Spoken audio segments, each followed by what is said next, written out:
देहिका का नाम ये कंबोधिलाल है, जैसा ही रंगो रूप है पैसा ही माल है। हेलो एंड वेलकम, आप देख रहे हैं मनी सेंट्रल। मैं हूं प्रियंका संभव। आपकी जेब से लेकर देश की अर्थव्यवस्था पर असर डालने वाली खबरों को लेकर हम स्टूडियो पर पहुंच चुके हैं और इन खबरों का विश्लेषण करने के लिए मेरे साथ जुड़ चुके हैं वरिष्ठ आर्थिक पत्रकार पवन कुमार। पवन जी, बहुत स्वागत है आपका मनी सेंट्रल में। तो पवन जी के साथ हम खबरों का विश्लेषण शुरू करें उससे पहले आपको बताते हैं किन खबरों पर रहेगा हमारा फोकस आज के मनी सेंट्रल में। मॉनसून सीजन बीतने के बाद बरसात को लेकर स्थिति क्या है, इस पर थोड़ी देर में आपको देंगे और जानकारी। इस पर होगी बातचीत भी। साथ ही में यूएई से भारत में चांदी इंपोर्ट से हुई बढ़ोतरी के बाद सरकार क्या करने जा रही है, इस पर जानेंगे पवन जी का व्यू। हवाई जहाज बनाने वाली कंपनी बोइंग के जहाजों को लेकर डीजीसीए ने एक एडवाइजरी जारी की है। उस एडवाइजरी का क्या मतलब है और पैसेंजर की सेफ्टी से जुड़ी क्या अहम बात इसमें सामने आ रही है। फिर मालदीव के राष्ट्रपति की भारत यात्रा पर भारत और मालदीव के बीच हुए एक समझौते का विश्लेषण करेंगे और वोडाफोन आइडिया की डील से जुड़ी बड़ी खबर, इस डील के क्या है मायने, इस पर बातचीत होने वाली है। लेकिन सबसे पहले हमारा फोकस रहेगा ओला इलेक्ट्रिक पर। विवाद बढ़ता जा रहा है और अब सरकार ने भी कारण बताओ नोटिस दिया है ओला इलेक्ट्रिक को। तो ये इस खबर पर बात करनी जरूरी है क्योंकि देश में सबसे ज्यादा इलेक्ट्रिक स्कूटर बेचने वाली कंपनी ओला इलेक्ट्रिक के खिलाफ जो है एक हम उपभोक्ताओं के बीच में तो आक्रोश देख ही रहे हैं, लेकिन अब सरकार ने उसे कारण बताओ नोटिस जारी किया है। ओला इलेक्ट्रिक पर आरोप है कि वो अपने स्कूटर खरीदारों को बेहतर सर्विस नहीं दे पाई है। इस वजह से कंपनी के इलेक्ट्रिक स्कूटर्स के खिलाफ शिकायतों का अंबार लग गया है। सितंबर के दौरान रिपोर्ट्स बता रही हैं कि 80,000 से ज्यादा शिकायतें दर्ज हुई हैं और आपको बता दें कि सितंबर के दौरान इसने कितने यूनिट्स बेची हैं तो वो कुछ 23,000 के आसपास रही हैं। ग्राहकों का आरोप है कि कंपनी ने घटिया क्वालिटी के स्कूटर बेचे हैं। लगातार शिकायतें जो है इसके खिलाफ बढ़ रही हैं। इलेक्ट्रिक टू व्हीलर मार्केट में ओला इलेक्ट्रिक की हिस्सेदारी भी घटी है। अप्रैल में कंपनी की हिस्सेदारी जहां 52% हुआ करती थी, सितंबर में घटकर 27% ही बच गई है। तो इस खबर पर फोकस करते हैं। ओला इलेक्ट्रिक के साथ ये जो समस्या हम देख रहे हैं पवन जी, आप इसके पीछे क्या वजह देख रहे हैं? एक तरफ है स्टार्टअप का ब्लू बॉय, लेकिन अब इसकी छवि जो है इस पूरे प्रकरण के बाद कहीं ना कहीं धुमिल हो रही है। और अ पिक्चर स्पीक्स 1,000 वर्ड्स। जो पिक्चर्स हैं इनके सर्विस सेंटर में गाड़ियों की लंबी कतार, वो बता रही हैं कि क्या हाल है। क्या होता है ना, वो नया प्रियंका जब घर में बच्चा पढ़ाई करता है तो हम बड़े आह्लादित हो जाते हैं। तो क्या है, उसमें हुआ ये है कि जो स्टार्टअप कंपनीज हैं उसके प्रति हमारा इतना बेहद प्यार होता है, हम बिल्कुल एकदम आह्लादित हो जाते हैं, हम ओवरवेल्म हो जाते हैं। और उसमें ना जो उसकी परिस्थितियां हैं, जो बुरी जो उसके शिकायतें हैं, जो उसकी खामियां हैं, वो सब हम इग्नोर करते हैं और हम झंडा बुलंद करने, ये सब काम सरकार भी करती है और ये काम हमारे जैसे लोग जो बैठे हैं कुछ लिखने पढ़ने वाले वो भी करते हैं। बायजू का क्या हुआ? बिल्कुल, बायजू भी स्टार्टअप है। आप देखिए तो आप जब पहले तो उसको कहते हैं साहब कमाल हो गया है, ओला के साथ भी वही हो रहा है। ये अपने मार्केट शेयर में जैसी आपने चर्चा की उसमें ये अपने पीक से जितनी मेरी समझ बनती है उसमें अपने पीक से ये नीचे आया है। अब इसमें अभी विवाद क्या है? विवाद यह है कि जो काम कायदे से लिखने पढ़ने वाले कम्युनिटी को करना चाहिए, पत्रकारों को करना चाहिए, जो काम सरकारी अफसरों को करना चाहिए, वो काम कुणाल कामरा कर रहा है। इस देश की कितनी बड़ी दुविधा और कितनी बड़ी विडंबना है वो समझिए। जो काम ये सब कम्युनिटी करना चाहिए वो काम कुणाल कामरा जैसा जो लोगों को हंसाता है। मैं तो नाम पहली बार सुना, बाद में पढ़ा कि वो आदमी है कौन, मेरी कोई दिलचस्पी नहीं, पर लेकिन मैं ये कह रहा हूँ वो उसने तब किया तो उसको भवेश अग्रवाल गाली दे रहे हैं, उसको पूरी कम्युनिटी गाली दे रही है, इंडस्ट्रियलिस्ट की पूरी फौज उसके पीछे पड़ी हुई है। कोई ये देखने की कोशिश नहीं कर रहा है कि बॉस आप मुद्दे पे आइए, कौन किया वो अनइम्पॉर्टेंट है। जो काम जो उसने उजागर किया, उसने क्या कहा? उसने कहा कि साहब ये पड़े हुए हैं इतनी शिकायतें, उसका कोई निपटारा नहीं है। शिकायतें क्या हैं? शिकायतें ये हैं कि साहब आप तो सेकेंड हैंड गाड़ियाँ बेच देते हैं, टू व्हीलर्स, आपकी बैटरी ज़्यादा चार्ज कर देती है, आपकी बैटरी कम चार्ज होती है, आपका सर्विस ख़राब है, जो लोगों की शिकायतें हैं उसका रिडर्सल नहीं हो रहा है। ये कोर इश्यूज़ हैं, तो जिन बातों पे सरकार को ध्यान देना चाहिए उस बात पे कुणाल कामरा ध्यान दे रहा है। कंज्यूमर कानून में इसे डेफिशिएंसी ऑफ सर्विस कहा जाएगा पवन जी? जी, ब्रीच ऑफ ट्रस्ट में कहूंगी, डेफिशिएंसी ऑफ सर्विस है। आप जान से खिलवाड़ कर रहे हैं, आप लोगों के विश्वास से खिलवाड़ कर रहे हैं। तो जो काम सरकार को करना चाहिए वो काम वो जिम्मा कुणाल उस देश में कॉमेडी कर रहा है।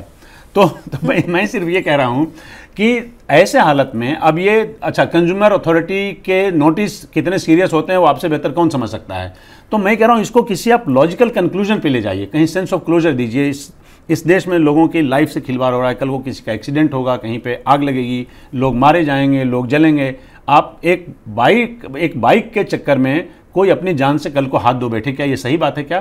तो वो इसलिए है क्योंकि हमारा जो एपरेटस है, हमारा जो इंस्ट्रूमेंट है, हमारा जो लॉज है वो सही जगह पे नहीं है। वो सही जगह पे अगर है भी तो उसको देखभाल उसको करने वाले लोग नहीं, तभी ये स्थिति है। मतलब भवेश अग्रवाल को कटघरे में खड़े करने की बजाय पूरा देश जो है वो कुणाल कामरा को कटघरे में खड़ा करने के और सरकार की तरफ से, खैर मैं सिर्फ ये समझता हूँ कि इस पूरे डेजर्ट में एक आशा की किरण है कि कंज्यूमर अथॉरिटी ने नोटिस दिया, शो कॉज नोटिस दिया, उसका जवाब आप दीजिए। पर इस पे ओवरऑल जो समुच्चय में देखिएगा आप, तो जब तक सरकार की जो नोडल मिनिस्ट्री है वो इस पे संज्ञान अगर नहीं लेती है तो इस पे आगे दिक्कत बरकरार रहेगी। सरकार लेकिन देर आई है, एंट्री सरकार की भी देर से, देर आई दुरुस्त है। आप उन्हें ये देंगे थोड़ी सी लीव? देखिए, एक तो मैं ये जो कंज्यूमर अथॉरिटी है प्रियंका, मैं इसको सरकार नहीं मानता हूँ। ये पर इनके पास ही बेड़ा है सर। नहीं, सरकार का मतलब मेरा होता है नोडल मिनिस्ट्री से। मैं इस देश में मतलब आप कानूनन आप सही हो सकते हैं, पर व्यावहारिक बात मैं कह रहा हूँ, जब तक नोडल मिनिस्ट्री अगर इन्वॉल्व हुआ है, अगर मान लीजिए ट्रांसपोर्ट मिनिस्ट्री इन्वॉल्व है, कोई जो दूसरी मिनिस्ट्री इन्वॉल्व है, उसका अधिकारी अगर बोलता है कि साहब इनके खिलाफ एक्शन लिया जाएगा, तो मैं मानूंगा। सीसीआई इस देश में है, कितना इफेक्टिव है आप जानते हैं। इस तरह की अथॉरिटीज के नोटिस का क्या मतलब होता है? अभी तक सरकार की एंट्री नहीं हुई है इस पर। मैं इसको सरकार की एंट्री नहीं मानता हूँ। ओके, हाँ, लेकिन बस एक आखिरी बात ओला पे मैं कहूँगा कि ये अपने पीक से नीचे उतरेंगे और इनके बजाय आप देखिएगा तो आप जो बाकी टू व्हीलर्स कंपनी जो इलेक्ट्रिक बाइक लेके आ रही हैं, उसका बाजार इस देश में बढ़ेगा, उस पर भरोसा ज़्यादा बढ़ेगा। वो डीलरशिप के जरिए ऑपरेट करते हैं, इनका डीलरशिप से कोई लेना देना नहीं। इसलिए एक दिक्कत ये भी है कि आप शिकायत करेंगे तो कहाँ करेंगे? आप लिख के देंगे, आप उसके वेबसाइट पर जाएंगे।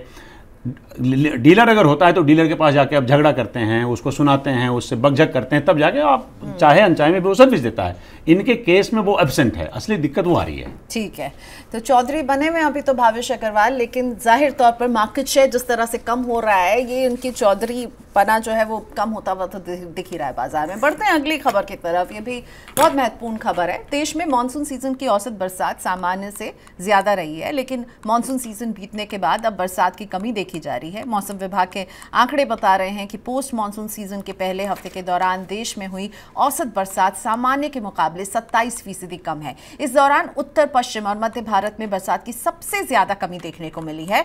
मानसून सीजन के दौरान भी उत्तर पश्चिम भारत के राज्यों में बरसात की कमी देखी गई थी। बरसात की ये कमी फिलहाल तो खरीफ की फसल कटाई में मददगार साबित हो रही है, लेकिन आगे कमी बढ़ती है तो उसकी वजह से रबी की खेती पर असर पड़ सकता है। तो पोस्ट मॉनसून सीजन में बरसात की कमी को लेकर अब आपको लग रहा है चिंता बढ़नी चाहिए और चिंता करनी चाहिए? चिंता करिए पर चिंता बढ़ाइए नहीं। मतलब इस खबर का ये मतलब है आप इस हफ्ते में जो जहाँ डेफिशिएंसी है उसके आधार पर आप चिंता करिए, लेकिन ऐसी स्थिति बनी रहेगी तब दिक्कत होगी। देखिए, प्राइमरीली जो इसका असर होगा सबसे ज़्यादा वो गेहूं पे अभी दिखेगा। गेहूं को एक तो नमी भी ज़्यादा चाहिए होती है, तो अभी आपको दिख रहा है कि एक हफ्ते में ये एक प्रॉब्लम परसिस्ट किया है, लेकिन आगे ये परसिस्ट करेगा तो रबी की फसलों में तब दिक्कत आएगी, तब हमारे लिए ज़्यादा चिंता का विषय होगा। और खासकर जिन पॉकेट्स की आप बात करें, जैसा पंजाब की आपने बात की, वहाँ पे थोड़ा सा ऐसे डिफिशिएंसी रहा है। रिजर्वायर में भी स्थिति उसकी अच्छी नहीं है, जैसे हिमाचल प्रदेश है।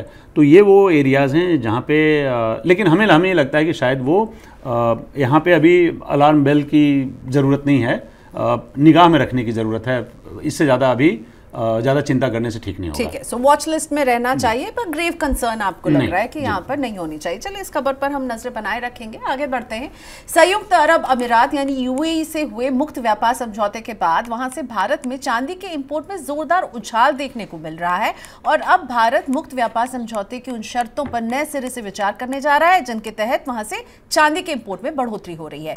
वाणिज्य मंत्री पीयूष गोयल ने कहा है कि मुक्त व्यापार समझौते पर ज्वाइंट ट्रेड मीटिंग अगले हफ्ते हफ्ते शुरू होने जा रही है। उसी मीटिंग के दौरान चांदी के इंपोर्ट का मुद्दा उठाया जाएगा। मुक्त व्यापार समझौते की शर्तों की वजह से वित्त वर्ष 2023-24 के दौरान यूएई से चांदी के इंपोर्ट में करीब 60 गुना की बढ़ोतरी हुई है। फाइनेंशियल ईयर 2022-23 के दौरान यूएई से भारत में सिर्फ 2.9 करोड़ डॉलर की चांदी का ही इंपोर्ट हुआ था और वित्त वर्ष 2023-24 के दौरान ये आंकड़ा 174 करोड़ डॉलर तक पहुंच गया था। सरकार को एफटीए की शर्तों पर नए सिरे से आपको लग रहा है बात करने की जरूरत क्यों पड़ रही है? इसमें प्रियंका नए सिरे से कुछ नहीं होगा। देखिए क्या है, ये जो एग्रीमेंट हमारा है वो है कॉम्प्रिहेंसिव इकोनॉमिक पार्टनरशिप एग्रीमेंट, जिसके तहत आपने दुबई के साथ जो एग्रीमेंट किया है उसमें जो चांदी का हम लोग आयात करते हैं उसमें 15% से उसकी ड्यूटी घटा के आपने 8% कर दी। जब 8% कर दी तो उसका influx all of a sudden बढ़ गया, वो जो कि दिख रहा है, आंकड़ों में दिख रहा है। ये आंकड़ों में अभी ज़्यादा हाहाकार इसलिए मचा है क्योंकि आंकड़े बहुत बढ़ गए हैं। ये पिछले दिसंबर से इसके संकेत आ रहे थे। सबसे बड़ा संकेत आया जनवरी में, अप्रैल 2024 में, जब पूरे साल का डेटा आया चांदी से मुतल्लिक। अब ज़्यादा बढ़ा है तो अब ज़्यादा उस पर आपाधापी मची हुई है। कल ये खबर इसलिए हम लोग डिस्कस कर रहे हैं क्योंकि कल जो कॉमर्स मिनिस्टर ने इसको डिस्कस किया रिपोर्टर को ब्रीफ करते हुए, तो उसमें देखिए क्या होता है, ये खबर जो अखबारों में छपी है वो मेरा अपना मानना है कि वो थोड़ा सा एम्पलीफाई होकर छपा हुआ है। उसमें चिंता वाला पक्ष ज़्यादा लग रहा है। एक कमेटी है जिसमें वहाँ के अधिकारी हैं, यहाँ के अधिकारी हैं, वो दोनों आपस में बात करेंगे। उसमें कई और मुद्दे हैं जिसमें एग्रीकल्चर प्रोडक्ट्स वगैरह के मुद्दे हैं। उसमें एक ये भी मुद्दा रहेगा, हमारी छाती इसलिए फट रही है क्योंकि ये हमारा जो ट्रेड डेफिसिट है वो हम ट्रेड डेफिसिट फेस कर रहे हैं। बैलेंस ऑफ ट्रेड जो है वो उनके पक्ष में है। तीसरा सबसे बड़ा पार्टनर है दुबई हमारा, आप देखेंगे तो इसमें एक्सपोर्ट में, ट्रेड में, और उसमें हमारा आपका बैलेंस ऑफ ट्रेड अगर गड़बड़ा है तो चिंता का विषय होता है। चाइना के केस में हमारे लिए चिंता का विषय है, दुबई के केस में हमारे लिए चिंता का विषय है, कई और देश हैं जिसमें हमारे लिए वो चिंता का विषय है। इसमें भी चिंता का विषय है और वो भी हमें लग रहा है कि चांदी जैसी जिस पे भी जो डिस्क्रिशनरी हो सकता है, अब जैसे मान लीजिए कुछ आपके पास दाल खाने के लिए नहीं है तो आप इंपोर्ट कर रहे हैं तो बात समझ में आती है, और उसमें अगर कोई दूसरे कंडीशंस अगर हेवायर चले जाते हैं, लेकिन चांदी अगर थोड़ा सा नहीं भी होगा तो कोई ऐसी आफत नहीं आ रही है। तो बैलेंस ऑफ ट्रेड आपका गड़बड़ाता है, बेसिकली वो हमारे लिए चिंता का विषय। उसमें सरकार दो उसके उद्देश्य हैं, एक तो वो कि इसको करेक्ट किया जाए और दूसरा एक ऑप्टिक्स भी दिया जाए कि साहब हम इसको लेकर बहुत सीरियस हैं, खासकर तब जब कि कोई मरने मारने वाला विषय नहीं है ये। ऑलराइट, चलिए अगली खबर की तरफ बढ़ते हैं। और ये जो है बिल्कुल ये खबर जो है पवन सर के दिल के करीब होनी चाहिए और इस पर हम थोड़ी सी लंबी बातचीत भी करने की कोशिश करेंगे। सो खबर है, देश के सिविल एविएशन रेगुलेटर डीजीसीए ने हवाई जहाज बनाने वाली कंपनी बोइंग के 737 विमान को लेकर एडवाइजरी जारी की है।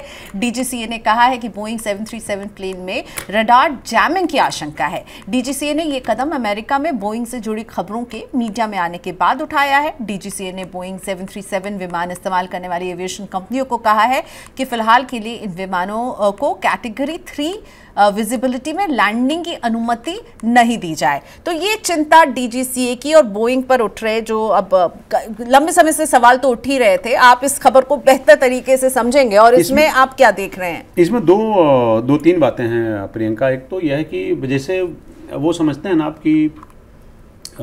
कि मारुति ने इतने कारें रिकॉल कर लिया, हुंडई ने इतनी कारें रिकॉल कर ली। वो होता है क्या कि कुछ उसमें पार्ट पुर्जे टेक्नोलॉजी उसमें कोई गड़बड़ है जिसकी वजह से कल को कोई दुर्घटना हो सकती है। मतलब जिसमें लोगों का की ज़िंदगी चली जाए, ऐसा नहीं, ऐसे भी हो सकता है कि आपको धोखा दे दे चलने पे, कार आपकी सुबह सुबह नहीं स्टार्ट हो, ये भी एक किस्म की दुर्घटना है। तो ये प्रॉब्लम जो है बोइंग के वेरिएंट्स में आ रहा है। बोइंग के वेरिएंट्स में एक ऐसी टेक्नोलॉजी, एक ऐसे पार्ट पुर्जे की तरह समझिए इसको, जो बोइंग और जो अपने उसको आउटसोर्स किए हुए है, वो बनाती है अमेरिका की कंपनी जिसका नाम है कॉलिंस एरोस्पेस। वो बोइंग के लिए वो एक सर्टेन चीज़ें सप्लाई करती हैं। अब उसमें ये प्रॉब्लम आ रही है, उसमें भी सभी बोइंग के जो एयरक्राफ्ट है सब में नहीं आ रही है, बहुत सेलेक्टेड वेरिएंट्स हैं। अब हमारे लिए चिंता का इसलिए विषय है क्योंकि हमारे इसको अमेरिका में वहाँ का जो रेगुलेटर है उसने इस पर रेड फ्लैग किया उन्होंने। हमारे लिए चिंता का इसलिए विषय है क्योंकि हम स्पाइसजेट बोइंग का इस्तेमाल करता है, एयर इंडिया एक्सप्रेस बोइंग का इस्तेमाल करता है। आप देखेंगे तो आकाशा का पूरा फ्लीट बोइंग पे बेस्ड है। तो ये पहले से, अब क्योंकि जब विंटर आएगा तो इसमें जो प्रॉब्लम आ रही है उसके हिसाब से कि जो वो वेरिएंट है उसमें ह्यूमिडिटी की वजह से शायद उसको विजिबिलिटी में दिक्कत हो। तो जैसे एयर इंडिया एक्सप्रेस ने कहा कि साहब हमारे पास उसके 5 विमान हैं, हमारे लिए ज़्यादा चिंता का विषय नहीं है। मैंने सुबह से स्पाइसजेट के पास कितने हैं और आकाशा के पास कितने, वो हमने नहीं देखा, नहीं पढ़ा इतनी जल्दी। उसके पास भी शायद कुछ हो, या हो सकता है नहीं भी हो। तो अब इसमें क्या है, जैसे फर्ज करिए कि एयर इंडिया एक्सप्रेस के पास ये रास्ता होगा कि साहब वो जो 5 एयरक्राफ्ट हैं उसको जहाँ पे विंटर में दिक्कत आ रही है उस रूट पे फ्लाई नहीं करा के उसको अदर देन वो रूट पे ही फ्लाई कराए, इससे वैसे बच सकते हैं। पर यह है कि जल्दी से इसको समझना और उस पर एडवाइजरी जारी करना मेरे ख्याल से ये एक ऐसा है जिसमें अगर थोड़ी सी चूक भी बड़ा दुर्घटना करा सकती है। तो इसलिए मैं डीजीसीए को मानता हूं कि समय से पहले बता दिया तो ये थोड़ा बेहतर हुआ। इनफैक्ट हम लोग बात कर रहे थे छोटी ओला इलेक्ट्रिक स्कूटर्स की, लेकिन ये बड़ा विमान है और रेगुलेटर ने आगे आकर अपफ्रंट एक डिसीजन लिया है। और हम जब एक छोटी गाड़ी की बात कर रहे थे तो मुझे लग रहा है वहां पर हम सरकार की तरफ से कोई एक्शन नहीं देख रहे हैं। हम क्या करते हैं ना, हम वेट करते हैं पहले कुछ हो। ये इनको थोड़ी ना पता चला, खैर डीजी से कोई पता चल भी नहीं सकता, पर क्योंकि वो स्टेप ले रहे हैं ना अमेरिका के रेगुलेटर से, उन्होंने वो यहाँ के बहुत सारे रेगुलेटरों से, फिर भी मैं डीजीसी को बेहतर रेगुलेटर मानता हूँ। बिल्कुल, चलिए अच्छी बात है कि उन्होंने इस बात का ख्याल रखा, कहीं से भी सीखा, सीख तो ली ना। अगली खबर, विदेशी मुद्रा की कमी से जूझ रहे मालदीव को भारत की तरफ से आर्थिक मदद का भरोसा दिया गया है। मालदीव को भारत 6,300 करोड़ रुपए का राहत पैकेज देगा। मालदीव के राष्ट्रपति फिलहाल भारत यात्रा पर हैं और प्रधानमंत्री नरेंद्र मोदी के साथ उनकी द्विपक्षीय बैठक के बाद भारत ने मालदीव को आर्थिक सहायता की घोषणा की है। इस घोषणा को दोनों देशों के बीच संबंधों में हो रहे सुधार के तौर पर देखा जा रहा है। तो मालदीव को आर्थिक मदद देने के क्या मायने हैं, आप इस खबर को कैसे देख रहे हैं पवन जी? कोई आपसे रूठ जाए और उससे बड़ा आपको लगता है कि वो स्ट्रेटेजिकली बहुत इंपॉर्टेंट है, तो हमारे केस में मालदीव वो है। देखिए, मालदीव हमारे लिए स्ट्रेटेजिकली इंपॉर्टेंट है, डिफेंस के लिए भी, इवन अदरवाइज भी। हमारे लिए श्रीलंका इंपॉर्टेंट है, हमारे लिए बांग्लादेश इंपॉर्टेंट है, ये सारे देश हमारे लिए इंपॉर्टेंट है। और जहाँ जहाँ, और खासकर तब और ज़्यादा इंपॉर्टेंस इनका बढ़ जाता है जहाँ वहाँ चाइना घुसा हुआ है। आप इस बात को समझिए। मालदीव के केस में 1 साल बाद फिर लगता है पटरी पे वापस आया है संबंध, और इस बात के संकेत मिल गए थे तब जब वहाँ का राष्ट्रपति मोदी जी के स्वेरिंग इन सेरेमनी में आया। आपने देखा होगा, एकदम से मेरे जैसा इंसान जिसने देखा उसे बहुत आश्चर्य हुआ कि ये कैसे आ सकता है। मतलब उसके पहले कितनी वर्बल एक्सचेंजेज हुए जो अच्छे नहीं थे। उसमें से कम हमारे देश के जो नीति नियंता लोग हैं उन्होंने बहुत धैर्य बना के रखा कि कोई ऐसी बात नहीं कही जाए जहाँ से कल को वापस लौटना बड़ा मुश्किल हो जाए संबंधों में। वहाँ पे लेके आना मैं इसलिए समझता हूँ, देखिए बहुत उनकी बुरी हालत है, इकोनॉमिक सिचुएशन देखेंगे वहाँ का, तो अभी उनके पास $1 बिलियन भी नहीं है फॉरेन एक्सचेंज उनके पास पेमेंट के लिए। भारत से जब ये समझौता हुआ है करेंसी स्वैप एग्रीमेंट, इसका मतलब ये हुआ कि उनके पास इतना एल्बो रूम होगा कि भारत से जब वो ट्रेडिंग करेंगे तो उसके लिए विदेशी मुद्रा की ज़रूरत उसको नहीं पड़ेगी, वो रुपये में ट्रेड हो सकता है। तो उससे उसके फॉरेक्स का जो डिप्लीशन होगा वो कम से कम बचेगा। हमारे लिए वो इम्पोर्टेंट क्यों है मालदीव? हमारे लिए इम्पोर्टेंट इसलिए है कि ये डिफेंस के हिसाब से, स्ट्रेटजी के हिसाब से उसमें ग्रीन एनर्जी इंपॉर्टेंट है। आप पूछेंगे कैसे? वो ऐसे कि वहाँ पे कोबाल्ट है, उनके समुद्री एरियाज में कोबाल्ट है, निकेल है, लिथियम है। अफ्रीका से आप नहीं ला सकते, अफ्रीका में सब जगह चाइना घुसा हुआ है। अफ्रीका में आप चाइना के सामने कुछ नहीं कर सकते। सारे क्वालिटी के ऑयल ब्लॉक्स उसके पास हैं, सारी क्वांटिटी के ऑयल ब्लॉक्स इनके पास हैं। हमारे पास जो छोटा मोटा बेर चुनने लायक है वो वहाँ पे हम इंडियन ऑयल, ONGC वगैरह जो भी इनके तेल के कुएँ हैं। अब ये इसमें जब ग्रीन एनर्जी की तरफ आप जा रहे हैं तो ये सारी चीज़ें आपको मालदीव और उसके आसपास हैं, तो हमारा हित वहाँ से तय है। स्ट्रैटेजिक रिश्ते सुधरेंगे और स्ट्रैटेजिक रिलेशनशिप उसमें मालदीव से रिश्ता सुधरना हमारे लिए बहुत इंपॉर्टेंट है। तो विन विन सिचुएशन है, क्योंकि मालदीव को भी जरूरत है भारत की उतनी ही, और भारत के लिए ये एक अच्छा बल्कि हमारी ज्यादा जरूरत है। ओके, चलिए हमारी ज्यादा जरूरत है। चलिए, तो विन विन है दोनों के लिए, अच्छी बात है। क्योंकि हमारा ना ज्यादा बड़ा स्टेक पे लगा हुआ है, मालदीव का ज्यादा बड़ा स्टेक पे नहीं लगा हुआ है। हमारा बड़ा स्टेक पे, हम दुनिया की इतनी बड़ी कंट्री हैं डेमोक्रेसी के भी हिसाब से, इकोनॉमी के भी हिसाब से तो हमारे लिए ज़्यादा इम्पोर्टेंट है वो कि हम उनको, और छोटे छोटे देश हैं तो उसको भी पाले में रखा जाए तो अच्छी बात है। बिल्कुल, आगे बढ़ते हैं। टेलीकॉम कंपनी वोडाफोन आइडिया ने 4G सेवाओं के विस्तार और 5G सेवाओं के लॉन्च में इस्तेमाल होने वाले उपकरण खरीदने के लिए टेलीकॉम हार्डवेयर बनाने वाली स्वीडन की कंपनी एरिक्सन के साथ 14,000 करोड़ रुपए की डील की है। डील के तहत अगले 3 वर्षों के दौरान वोडाफोन को ये उपकरण खरीदने हैं। एरिक्सन की तरफ से वोडाफोन के लिए 10 प्रमुख मार्केट्स में 4G और 5G बेस स्टेशन उपलब्ध कराए जाएंगे। इस डील से आपको लग रहा है वोडाफोन आइडिया पे निवेशकों का भरोसा बढ़ेगा, वो अपने एक्सपेंशन को करने के लिए और कमिटेड दिख रही है? चलिए उसी से शुरू करते हैं जो आपने सवाल पूछा कि जो निवेशक हैं, तो निवेशकों को भी लगेगा कि ये स्टेप्स ले रहे हैं, और जो स्टेप्स ले रहे हैं उसमें केवल बोल नहीं रहे हैं, उस पर बाकायदा लिया जा रहा है, उस पर एम्पिरिकल एविडेंस दिख रहे हैं। तो मैंने तो नहीं देखा स्टॉक मार्केट में उनके शेयर की क्या स्थिति है, लेकिन वो लोग जो इन्वेस्ट करना चाहते हैं, खासकर वो जो बहुत टाइम से उसके शेयर खरीद के बैठे हुए हैं, ऐसे ऐसे लोगों को मैं जानता हूं जो पिछले कई साल से उसका शेयर खरीद के बैठे हुए और इंतज़ार कर रहे हैं कि कभी लहरें आए और उसके बाद उस लहरों में वो कम से कम अपना जो नुकसान करा है उसकी भरपाई कर ले या कुछ फ़ायदा करा सकें। उसके अलावा मार्केट में पॉजिटिव सेंटिमेंट से भेजेगा, साथ ही साथ इनकी सर्विस बेहतर होगी, जो कंज्यूमर्स हैं जिनको इनकी नेटवर्क की वजह से या दूसरे जो state of the art technology की सेवाएं नहीं मिल पा रही हैं उसमें बेहतरी आएगी। तो ये जितने भी इसमें स्टेक होल्डर्स हैं उन सबके लिए अच्छी खबर है, ये मैनेजमेंट के लिए अच्छी खबर है। Good sentimental impact it can have shares पर भी और सर्विस के फ्रंट पर भी, और ये दिख रहा है कि उस तरफ वोडाफोन आइडिया भी कमिटेड नजर आ रही है।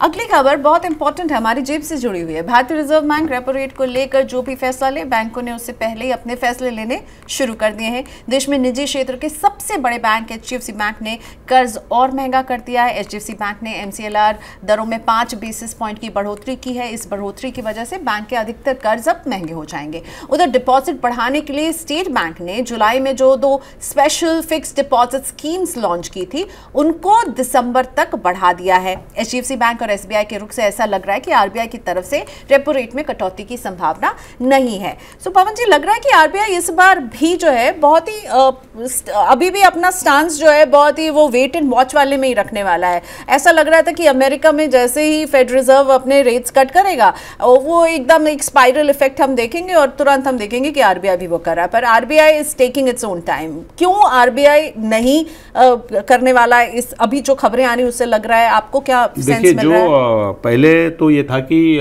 समझ में आ रहा था कि शायद जो वहाँ से क्यों आ रहा है US मार्केट से उसके आधार पर हो सकता है, लेकिन जो बाकी इंटरनेशनल जो इंसिडेंट्स हो रहे हैं, जो इवेंट्स हुए पिछले 1 हफ्ते में, वो इस बात की तरफ इशारा कर रहा है। उसके बाद इवन इन्फ्लेशन जो भी देखिएगा अगस्त में सितंबर में, उसके आधार पर ये कहा जा सकता है कि अभी रिजर्व बैंक का कोई रेट कट करेगा ऐसे आसार अब नहीं कम से कम दिख रहे हैं। अब ये आइडिया थोड़ा स्ट्रेंथ मिल गया इसको कि नहीं करेगा। जो ये बात आप देख रहे हैं ये केवल संकेत है इस बात का कि बैंक इस बात से मुतमईन है कि कोई रेट में चेंजेस नहीं होगा, तो MCLR उन्होंने बढ़ाया। देखिए पहले MCLR तो होता नहीं था, पहले बेस रेट पे बात होती थी। ये बहुत रिसेंट फेनोमेना है जब MCLR एक नया डेरिवेटिव किस्म का एक रेट इन्होंने बनाया। हम इसमें से केवल ये निकाल सकते हैं, मायने निकाल सकते हैं कि इसका मतलब यह है कि बैंक बिल्कुल मुतमईन है कि अभी इसमें कोई फेरबदल नहीं हुआ जा रहा है, लिहाजा हम एक फिक्स करेंगे और ये अभी एक लंबे टाइम तक चलेगा। अब जब रेट कट होगा तो फिर देखा जाएगा कि किस चीज के आधार पर रिएक्ट करना है। तो स्टेटस को बरकरार रहने वाला है, लुक्स लाइक। अगले MPC तक आपको लग रहा है कि 2 महीने इंतजार करिए, 2 महीने का इंतजार करना होगा, और इस खबर को हम बार बार बात करते रहेंगे क्योंकि इसका असर सीधा आपकी और मेरी जेब पर पड़ता है। थैंक यू सो मच पवन जी, आपने वक्त निकाला मनी सेंट्रल के लिए। फिर मुलाकात होती है अगले सेशन में। आज के लिए हमें यही इजाजत दीजिए, आपके कमेंट्स का इंतजार रहेगा और देखते रहिए Money9। नमस्कार।